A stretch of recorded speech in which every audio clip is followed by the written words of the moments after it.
35,00,00,000 హాయిగా, దర్జాగా, విలాసంగా ఉండాల్సిన మనిషి జస్ట్ 35,000 ఫర్ ఎగ్జాంపుల్ మన కరెన్సీలో దాంతో సరిపెట్టుకొని బతికేస్తున్నాడు అంటే వాడు దరిద్ర దేవత.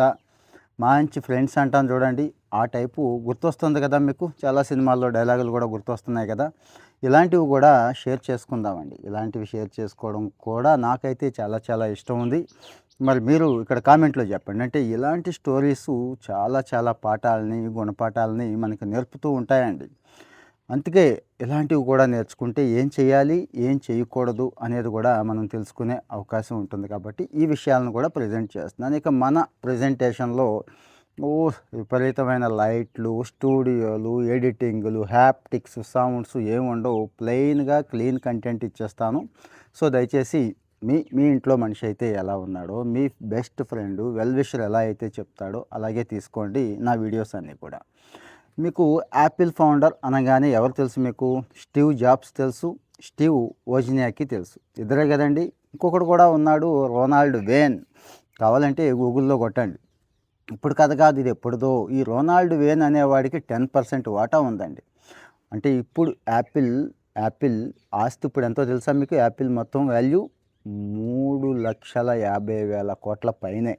10% అంటే 35,000 కోట్లు పైనే కదండి. మరి దీన్ని ఎందుకు వదులుకున్నాడు, ఎక్కడ పోగొట్టుకున్నాడు, అతను చేసిన తప్పేంటి, ఇది చూద్దామండి. ఈ వేన్ అనేవాడికి అప్పట్లోనే ఏది యాపిల్ స్టార్ట్ చేసిన సంవత్సరం ఉందో చూడండి, అప్పట్లోనే వీడికి 10% వాటా ఎందుకు ఇచ్చారంటే వీడికి 40 ఏళ్ళు, కాస్త మెచ్యూర్డ్గా ఉండేవాడు. డాక్యుమెంటేషన్ ఈ విషయంలో చాలా మంచి ఎక్స్పర్ట్. అంటే యాపిల్ ఫస్ట్ సైన్ ఉంటుంది చూడండి, అది కూడా తర్వాత $1.6 బిలియన్ వేలం వేస్తే వచ్చింది. వీడు మాత్రం అప్పట్లో $1,500 అమ్మేసుకున్నాడండి. అంటే $1,60,000 మిలియన్ అంటే సారీ $16 లక్షల ఎక్కడ, $1,000 ఎక్కడ? అప్పట్లో $1,000 90స్లోనే ఇదంతా జరిగింది కూడా. $1,000 అమ్మేసుకున్నాడండి. సో మరి ఈ దరిద్ర దేవతకి ఎవడైతే బెస్ట్ ఫ్రెండ్ ఉన్నాడో వాడి గురించి చెప్పుకుందామండి. మనలో చాలామంది దురదృష్టం, వాడికంటే దురదృష్టవంతుడు ఎవడు ఉండడు అంటారు. కానీ వాడు ఏమంటున్నాడు దీని మీద అనేది కూడా విందాం. ఎందుకంటే ఉన్నాడు, అతను బతికే ఉన్నాడు ఇప్పుడు కూడా. వాడికి 90 ఏళ్ళండి మా నాడికి. అయినా కానీ అమ్మ హాయిగా ఉన్నాను, వాడితో ఎక్కడ పడతాను నేను, ఆ స్టీవ్ జాబ్స్ లాంటి వాడితో మనం పడలేం. వాడు టాస్క్ మాస్టరు, విపరీతమైన టార్చర్ ఉంటుంది, హింసించేస్తాడు.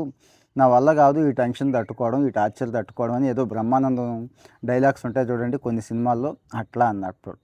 సో మరి 20 ఏళ్ల వయసులో ఎవరు? స్టీవ్ జాబ్స్, వోజ్నియాక్ అనేవాళ్ళు యాపిల్ స్టార్ట్ చేసినప్పుడు ఇతనికి 42